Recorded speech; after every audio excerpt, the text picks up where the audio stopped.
इस बीच स्मृति ईरानी कुछ कह रही हैं, आइए आपको ले चलते हैं।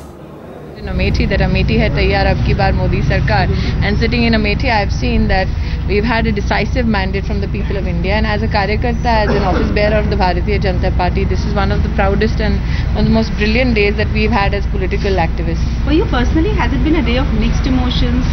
No, it's been a day of absolute joy and absolute pride. The fact that a man born in a very poor family in a village, through his own hard work and talent, could reach the highest office in the country is a very inspirational journey, and for me that's a moment of celebration. Have you had any word with him? Have you had any word with him? What I have within my family is not for public consumption. अब तो clear हो गया कि अब सरकार बन रही है, क्या आप उम्मीद कर रही हैं कि कैबिनेट में कोई जगह मिलेगी आपको? देखिए, ऐसा है कि ये सारे आंकलन लगाने से बेहतर प्रधानमंत्री नरेंद्र मोदी क्या डिसीजन लेते हैं उसका सीधा आप उनसे संपर्क कीजिए और उनसे ये प्रश्न पूछ सकते हैं।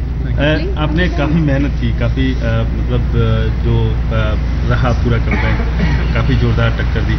अभी आपको भी लग रहा होगा कि नतीजे क्या आने वाले हैं। अभी आप कैसा महसूस कर रही हैं कि जो आपने मेहनत की उसका कितना रिजल्ट दिया है आगे जनता ने? अभी पूरा रिजल्ट आना बाकी है। मैं इतना ही कहूँगी कि देश भर में एक और बात इसमें जोड़ना चाहूँगी, मैं गोवा प्रदेश की प्रभारी हूँ।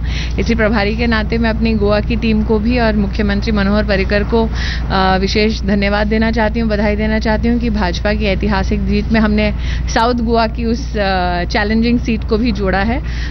इसके लिए भी मैं गोवा की पूरी टीम को अपनी ओर से अभिनंदन देती हूँ, बधाई देती हूँ। मैं इतना ही कहूँगी कि आज की जो जीत है भाजपा की, वो एक ऐतिहासिक जीत है। हमारे राष्ट्रीय अध्यक्ष राजनाथ सिंह जी ने कहा है कि इस जीत को एक जिम्मेदारी के रूप में हमने स्वीकार किया है, और जिम्मेदारी इस बात की है कि देश ने चाहा था कि विकास और सुशासन का एक दौर आए देश में, जो नरेंद्र भाई के नेतृत्व में आएगा। The results today prove the fact that there is a non-Gandhi vote in Amethi, quite a substantial one, which has gone in your favor.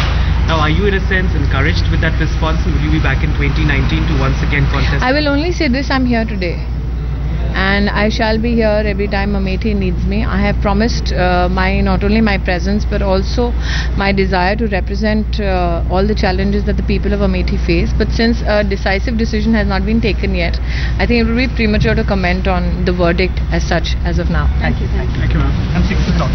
Yeah.